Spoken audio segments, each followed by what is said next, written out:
Assalamualaikum warahmatullahi wabarakatuh.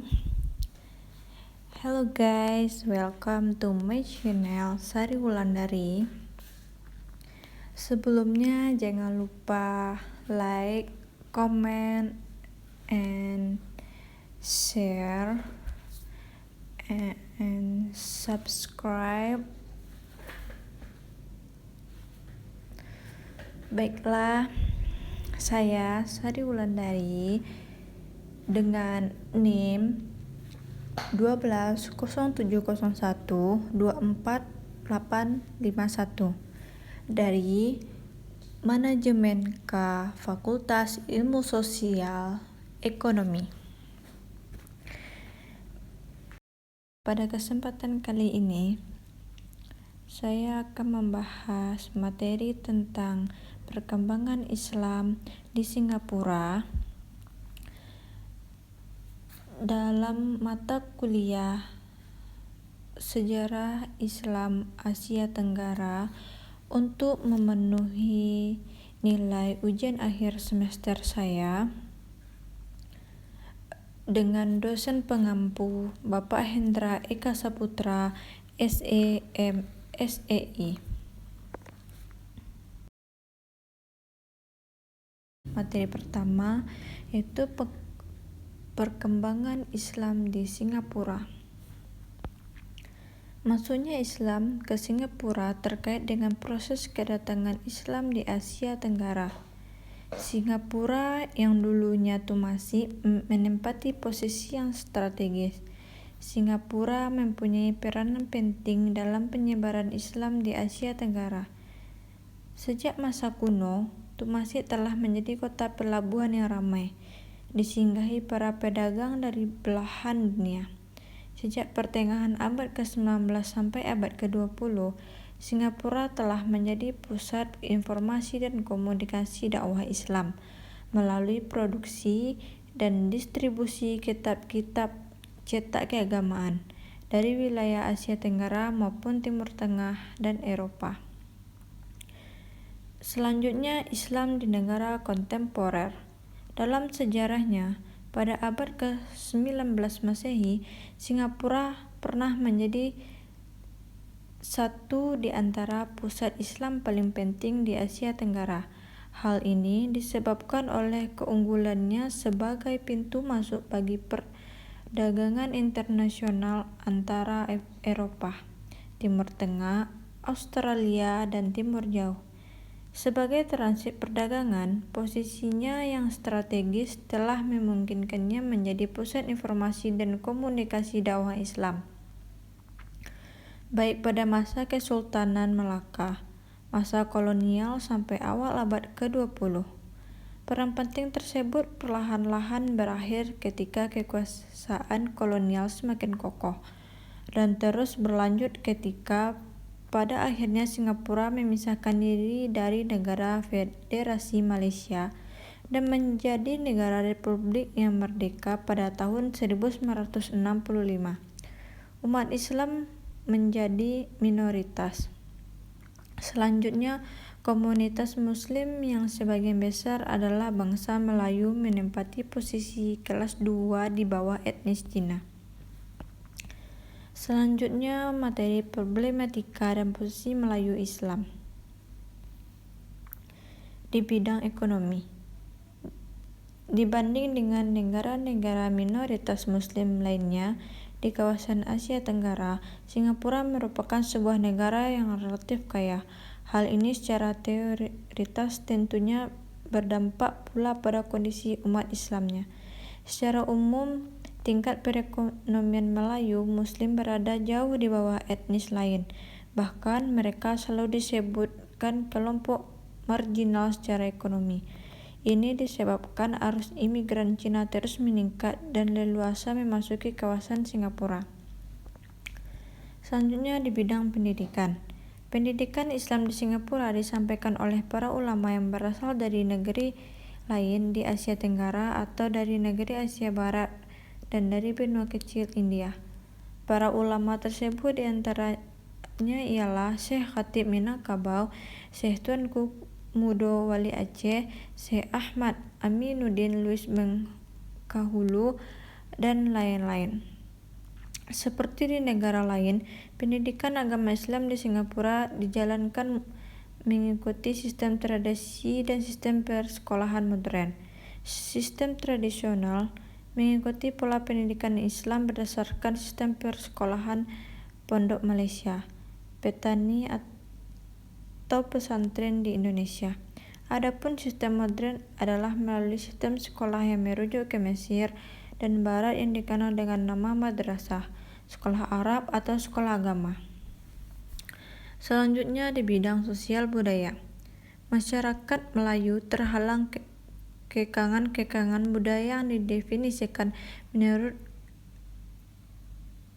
garis etnik, keberagaman penduduk dan latar imigrannya. Budaya Singapura sering disebut sebagai budaya campuran dari budaya Britania, Melayu, Cina, India, dan peranakan.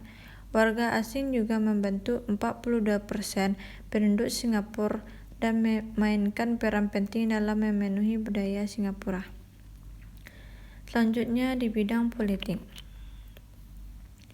Umat Islam Singapura menginginkan agar pendirian sebuah partai yang disesuaikan dengan kepentingan-kepentingan berdasarkan keyakinan dan keimanan yang dipegangi bersama, yang diyakini memancarkan identitas, kesatuan, dan solidaritas kepada sesama Muslim. Ada dua partai politik yang berdasarkan etnis Melayu, yaitu Persatuan Melayu Singapura dan Pertumbuhan Kebangsaan Melayu Singapura. Namun, dalam perjalanannya, kedua partai ini tidak mendapatkan tempat di hati pemilih, termasuk di mayoritas Melayu Muslim sendiri. Dalam konteks politik yang lebih luas, Melayu Muslim belum mendapatkan representasi politik sesuai dengan keinginan mereka. Selanjutnya, materi tentang pendidikan Islam di Singapura. Sejarah awal munculnya pendidikan Islam di Singapura dikatakan berkembang sejak awal kedatangan Islam ke Singapura itu sendiri. Majelis Ulama Singapura telah memainkan peran utama dalam memantau dan mengurus perkembangan pendidikan Islam di Singapura melalui bagian Religious Education Cluster dan Mosque and Social Development Cluster. MUIS telah membentuk kurikulum pendidikan Islam tersendiri yang disebut Singapore Islamic Education System. Kurikulum ini bertujuan untuk melahirkan insan yang saleh, bertakwa, dan berakhlak mulia, serta memahami ilmu pengetahuan tentang Islam dan mengamalkannya. Pendidikan Islam di Singapura terbagi 3 bentuk, yaitu pendidikan separuh masa. Program pendidikan Islam berbentuk separuh masa dilaksanakan di masjid-masjid, di sekolah agama swasta atau Private Islamic Religious School. Pelaksanaan pendidikan Islam separuh masa hanya dilaksanakan pada ujung minggu karena kekangan waktu sekolah kebangsaan sampai waktu petang. Masjid diberdayakan, fungsinya tidak hanya sebagai tempat ibadah, bahkan telah dijadikan sebagai pusat kegiatan umat Islam seperti zaman Rasulullah SAW.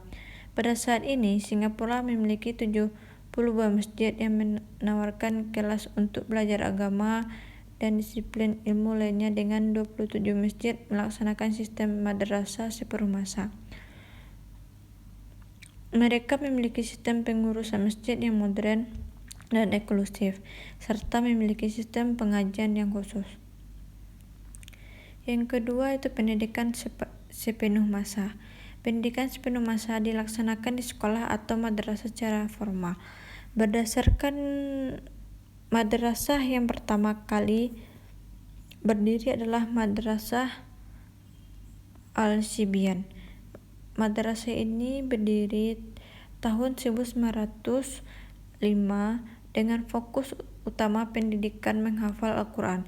Sedangkan madrasah modern pertama kali berdiri adalah Madrasah Al-Iqbal. Lembaga ini didirikan pada tahun 1908 oleh para reformis Islam di negara ini. Modernisasi tampak pada kurikulum selain berupa kajian Islam, juga menawarkan mata pelajaran umum seperti geografi, sejarah, matematika, dan bahkan bahasa Inggris.